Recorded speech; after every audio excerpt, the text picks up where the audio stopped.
ഇന്ന് രാവിലെയും എൻ്റെ വീട്ടിലൊരു ഗസ്റ്റ് ഉണ്ടായിരുന്നു. വിദേശത്ത് മെഡിക്കൽ പഠനം കഴിഞ്ഞ് വന്ന കുട്ടിയെ ഇവിടുത്തെ പരീക്ഷ പാസ്സായിട്ട് ഇനി എന്ത് ചെയ്യണമെന്ന് ഗൈഡ് ചെയ്യാനായിട്ടാണ്. ഞാൻ പറഞ്ഞു വരുന്നത്, നമുക്കിപ്പോഴും ഗൈഡൻസ് കൊടുക്കേണ്ടി വരുന്നുണ്ട്. ഈ ഗൈഡൻസ് ഒന്നും ഇല്ലാതെ ഒരുപാട് കുട്ടികൾ പെട്ടുപോകാറുണ്ട്.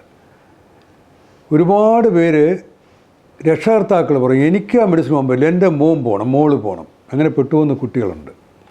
മെഡിസിൻ ഇഷ്ടമാണെങ്കിൽ പഠിച്ചോട്ടെ.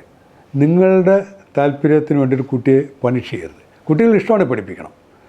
എനിക്ക് എൻ്റെ കുടുംബാംഗങ്ങളെ, അച്ഛനും അമ്മയും മെഡിസിൻ വിടാൻ വലിയ താല്പര്യമായിട്ട് നിന്നവരെ ഞാൻ പിന്തിരിപ്പിച്ചിട്ടുണ്ട്.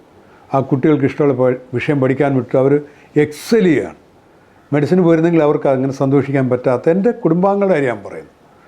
അതുപോലെ തന്നെ എൻ്റെ അടുത്ത സുഹൃത്തുക്കൾ പലരും കുട്ടികൾക്ക്, പ്രത്യേകിച്ച് പെൺകുട്ടികൾക്ക് 2 പ്രാവശ്യം എൻട്രൻസ് കിട്ടിയില്ല, അവൾക്ക് കല്യാണപ്രായമായി പോകുമെന്നൊക്കെ പറഞ്ഞ് മെഡിസിൻ വിടായിരുന്ന ചില വീടുകളിൽ വഴക്കിട്ട് മെഡിസിനൊക്കെ ചില കുട്ടികളുണ്ട്. അവരൊക്കെ ഡോക്ടർമാരായി കഴിഞ്ഞു. അപ്പോൾ ഞാൻ പറഞ്ഞത്, ഞാൻ എന്തെങ്കിലും മഹത്തരായ കാര്യം ചെയ്യുന്നതല്ല, ഇതാണ് ചെയ്യേണ്ടത്. ഞാനും വൈഫും മെഡിക്കൽ മേഖലയിൽ നിൽക്കുന്നവരാണ്. എൻ്റെ കുട്ടികൾ ഡോക്ടർമാരായ ഞങ്ങൾ ഒരു പ്രാവശ്യം പോലും നിർബന്ധിച്ചിട്ടില്ല. അപ്പോൾ അങ്ങനെയാണ് വേണ്ടത്. നമുക്ക് ഡോക്ടറാകാൻ ആഗ്രഹമുള്ളവനെ ഡോക്ടറാക്കാവൂ. ഡോക്ടറാകാൻ താല്പര്യമുള്ളവനെ നിർബന്ധിച്ച് ഡോക്ടറാക്കരുത്. അവന് മോശപ്പെട്ട ഡോക്ടറായി മാറും. ഏത് മേഖലയിലും അങ്ങനെയാണ്. നമുക്ക് സയൻറ്റിസ്റ്റ് ആകാൻ പറ്റില്ല എന്ന് പറഞ്ഞിട്ട്, അല്ലെങ്കിൽ നമുക്ക് VSSC ജോലി കിട്ടില്ല എന്ന് പറഞ്ഞിട്ട് കുട്ടികളെ കൊണ്ട് റോക്കറ്റ് പഠിക്കാൻ വിടരുത്. അവർക്ക് ഇഷ്ടമുണ്ടെങ്കിൽ പഠിച്ചോട്ടെ.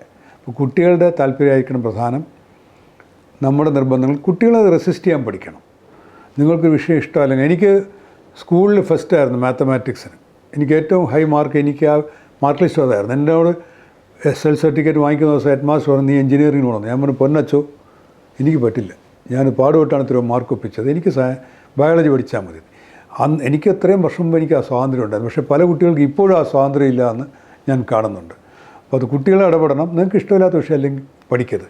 ഇനി ഇഷ്ടമുള്ള വിഷയമാണെന്ന് വിചാരിച്ച്, അല്ലെങ്കിൽ എളുപ്പമാണെന്ന് വിചാരിച്ച് ചേർന്നിട്ട്, അടുത്ത കാലത്ത് ബീഫാമിൻ്റെ കുട്ടി എന്നോടും വന്ന് കണ്ടിട്ടാണ് ചേർന്ന് കഴിഞ്ഞ് 1 മാസം കഴിഞ്ഞപ്പോൾ അതിന് താല്പര്യമില്ല. ഞാൻ വേറെ മാറിപ്പോകാൻ പറഞ്ഞു. 1 വർഷമൊന്നും പേടിക്കേണ്ട.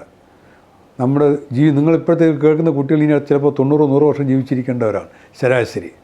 നിങ്ങൾ 1 വർഷം 2 വർഷം ഒന്നും കാര്യമാക്കരുത്. നിങ്ങൾക്ക് ഇഷ്ടമുണ്ടെങ്കിൽ പഠിക്കുക, അല്ലെങ്കിൽ മാറി പഠിക്കണം.